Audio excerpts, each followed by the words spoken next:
So, how does caffeine affect our sleep? Well, first, let's talk about caffeine generally. It's the most widely used psychoactive drug in the world, meaning that it stimulates your nervous system, it gives you a temporary boost in energy and mood and alertness, and it's crazy how more than 80% of adults in North America are said to be regularly consuming caffeine. It just shows you how much of a necessity and norm it has become in the world right now.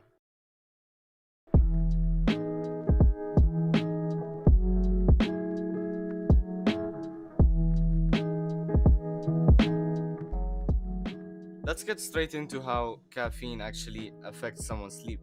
So, from the moment you wake up, your brain creates a substance called adenosine. And as long as you're awake, this adenosine is gonna keep on increasing until the moment you fall asleep again. And the more adenosine that is built up in the brain, the more sleep pressure you have. So basically, you feel more sleepy the more adenosine is built up in the brain. And I think it's common sense to say that the longer you're awake, the sleepier you'll be. It's as simple as that.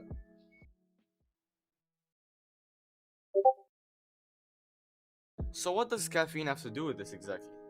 Well, basically, your adenosine has receptors in the brain, and what caffeine does is it blocks these receptors.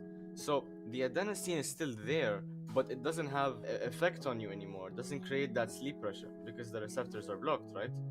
So, what happens is the adenosine will still keep on being built up in your brain, and caffeine has something called a half life, meaning that after 5 to 6 hours, on average, half of your caffeine would be basically filtered out of your body. And when this half is gone, this is basically when you experience um, a caffeine crash, as they call it, because suddenly all of the adenosine that was being built up in your brain is suddenly having an effect on you. Obviously, people have different tolerances to caffeine, which is mainly genetic, but a lot of it nowadays is that people are building a tolerance to caffeine because of how much they're used to drinking it.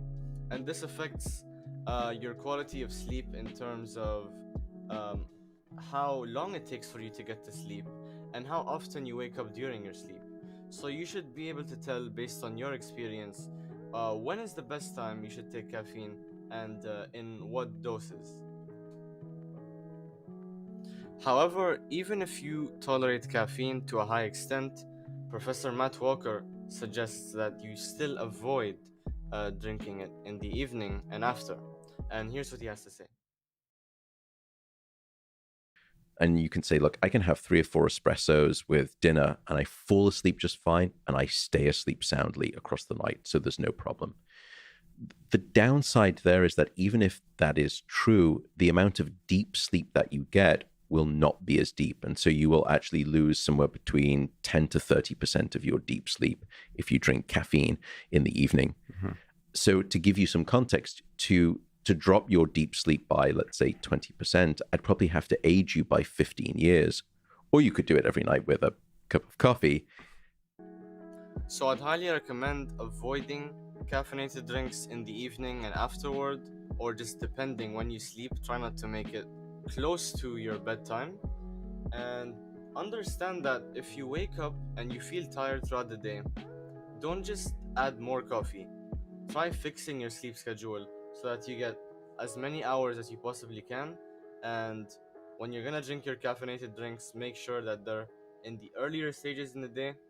And if you just love the taste and smell of coffee, as Matt Walker does, you can just try decaf and you will still get the same health benefits as he does say.